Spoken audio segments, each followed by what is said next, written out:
I'm gonna have to think hard if I want to stay in Seattle or if I want to go back to Phoenix. I have a lot of remote work I can do, but I really love the in-person interaction at work here in the Seattle area. I'm working at a tutoring center. But I had a situation this past week that taught me the difference between cultures here in Seattle and over in the rural area where the pace of life is a whole lot slower. So I'm working at a tutoring center, but I also have a couple clients that I tutor. It's all remote right now, but every Wednesday I have a problem with my schedule. I only have half an hour to drive from the tutoring center back home, or sometimes I can't even make it back home. I gotta pull into somewhere where I could sit down and work on him. Fortunately, we haven't rolled back a phase and we can still go into a Starbucks. But it just feels like very little dignity, right, when I have to do that.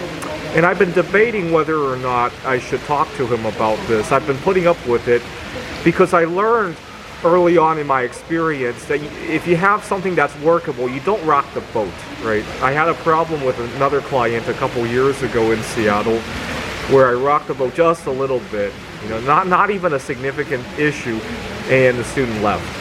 Right, you got students who are who have very sensitive ears, right? They hear something, a difference in eating issues or a difference in religion. You refuse their favorite food, bam, they're gone, right? Over in Seattle, not so much over in Phoenix. Anyway, so this week I finally told the student, because the reason I told him, the reason I've been putting off telling him, it has nothing to do with that I like working with him or the financials of it. It was more of a pride issue. I hate losing clients. Even when I need to lose the clients, I really despise it. It's more of I'm a coward.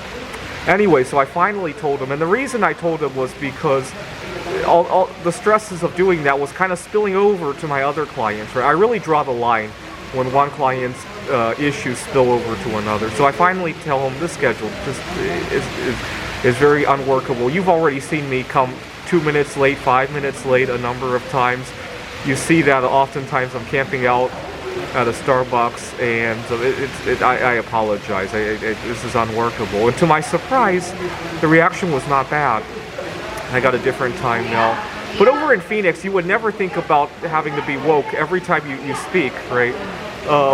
Sometimes I have to be careful about how I let students know about my eating habits, right? If they offer me food, it hasn't been so bad recently because of, we all have to be careful about our health now. So I think a lot of people understand if you have habits in order to tend to your health, I gotta be very careful, especially older students, right?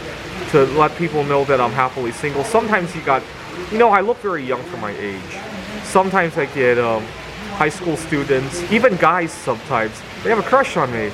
And well, first of all, that's a tricky situation in its own right. And then when they find out that I'm happily single, sometimes it's not very woke to just tell them up front, right? You gotta slowly lead your way there, right? With the younger students, it's a little bit okay.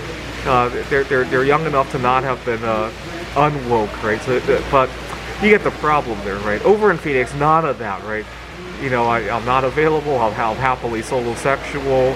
I apologize. This food doesn't work for me. Thanks for your thoughts. The schedule is very hectic. It doesn't work with everybody else. So, in order to be considerate with all the health problems going on, it's a lot easier over there, right?